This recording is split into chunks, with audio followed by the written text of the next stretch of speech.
In a previous tutorial, I briefly touched on the concept of making text wraps. So I want to go through that a little more in depth with this tutorial. I'll go to Open Chapter 5, folder number 10. And for the first one, I have this one called Pull Quote Wraps. I'm going to skip that for a second. Let's go to just basic text wraps, because this is an advanced feature. I'm going to go to the basic text wraps first. All right, let's close this up. And I have 3 different pages here. So I'm going to zoom in, hit W for the first page, but then I can't see what's on the pasteboard. So I'll hit W again. It says create a text wrap around a placed graphic in a normal rectangular frame. Then set the background color of that frame to white. So I'm going to draw a graphics frame.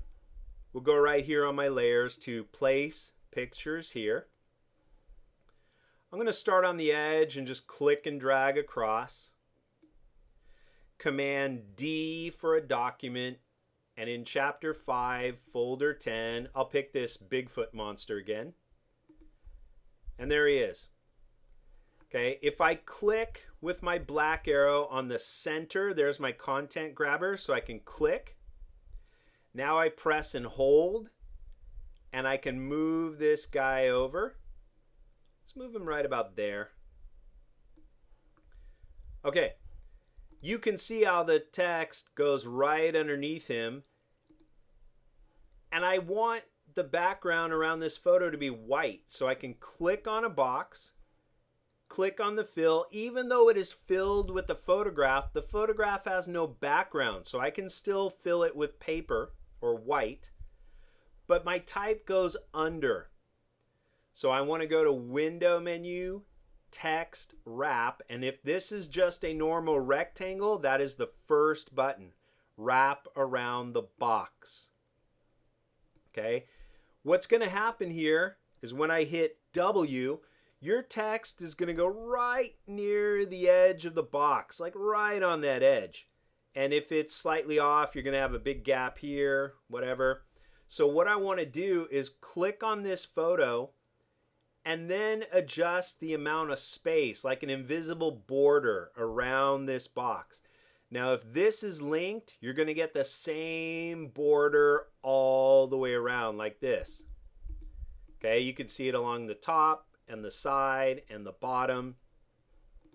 But if it's not placed right, it's going to look like double the amount of space here, less space here.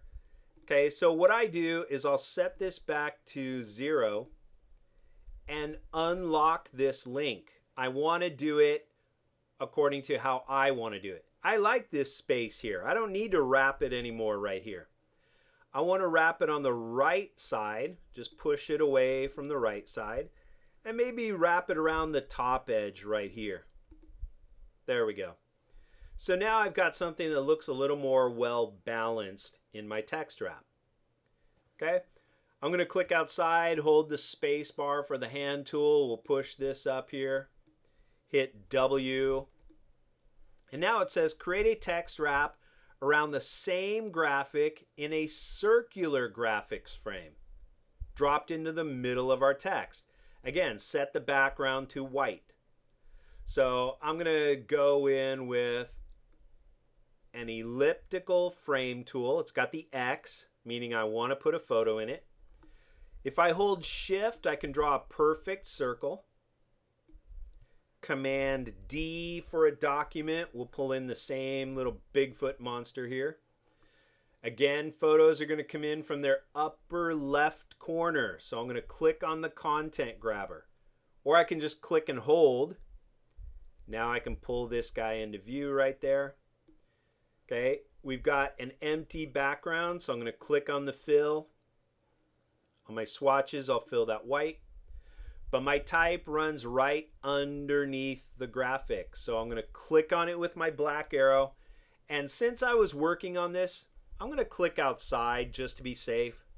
Then click to reselect it. I want to make sure I'm not working on the photo. Now I click on the first button, wrap around the boundary box. That will recognize the corners. I do not want that, especially if I'm wrapping around a circle. So I'm going to click the third button, wrap around the object shape. Okay, your type will come next to the box, then it's going to run right on that edge. So I want to add a little border, little kind of invisible border here, just to push the type away from the edges right there. And there we go. It looks a little bit off because my text is not justified text and I have hyphens, but you get the idea.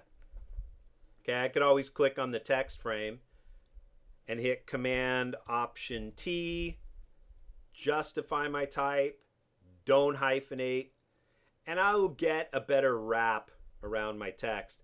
I can click on the photo, press and hold, and see how that will affect text wraps here in InDesign. Okay, so let's move it down. There we go. Just depends on where you put that in the article. But there's my nice invisible boundary. If I click, I'm not going to see it. But if I click on my white arrow and click, I will see it. Black arrow and click. Oops. Black arrow and click. And I've got my text wrap value right here. So I can hit the up arrow and just keep pushing type away like a big explosion. Or bring it closer to the photo like that. Okay, and the third one. Create a text wrap around the same graphic as what's called a runaround. That is a way of making the text wrap around the actual boundaries of the figure. Okay, and these are the really cool text wraps. So what I'm going to do is hit W. Without drawing a box, I'm going to hit Command D and bring in our Bigfoot monster once more. And I'm going to start here, click and drag a big selection. So we got him sitting pretty decent on the page. And I'll put him right there. Okay, what I want my text to do is come down and wrap around his arm. So the way you do that is you click on a photo. And remember, I deleted the background. If I Option double click, you can see right there I have deleted the background of this file. Now when I come back to InDesign, I can click not the first text wrap, because that's ridiculous. I click the third one.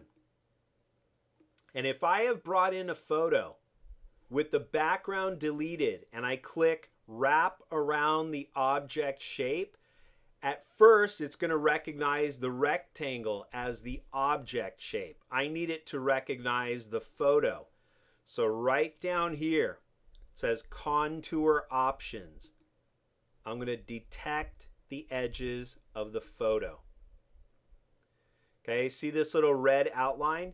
InDesign traced this little outline for me, which is good because I'll show you why in a minute. I just don't want my type running right down his arm, so I'm going to add a little space. Just push it away a little bit like that. But I really don't like my type sitting in his armpit.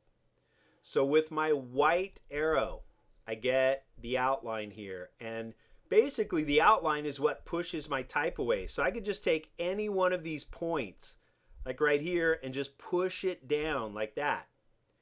And then we'll push this point in, and we'll push this like little bullies, pushing the type out of the way. Hey, get out of my way. Hey, get out of my way right here. There we go. Awesome. Now I can read my text as it wraps around, and when I get down to this sentence, that's a little hard to read. So I click on the photo with my white arrow. That gives me my little outline. Let's just push this type right out of the way. And let's push this type right out of the way. Right there. Cool. All right, there we go. So now my text comes down, wraps around. I can read this article with a hunched over look instead of the menacing creature that he was in the movie. I have to say this was quite a disappointment with the news, with blah, blah, blah. So now I got a great wrap, which is called a runaround. It's going to run around the edges of your photo, giving a nice organic look to the way the text interacts with my photo. I do have one error, but that's because I've pushed my type down into this corner. W for getting out of the preview. I can click on my text frame and then double click the bottom. There's all my text. Hit W again. Anything that goes beyond the edge of the page, when I go into preview, this is what I would get if I were to print. Okay, I've got a little room up here, so I can click out here on the text, click and drag my text up a little bit. So I kind of have the same space from top to bottom and a nice organic text wrap. I love designs that use those organic text wraps. There you go.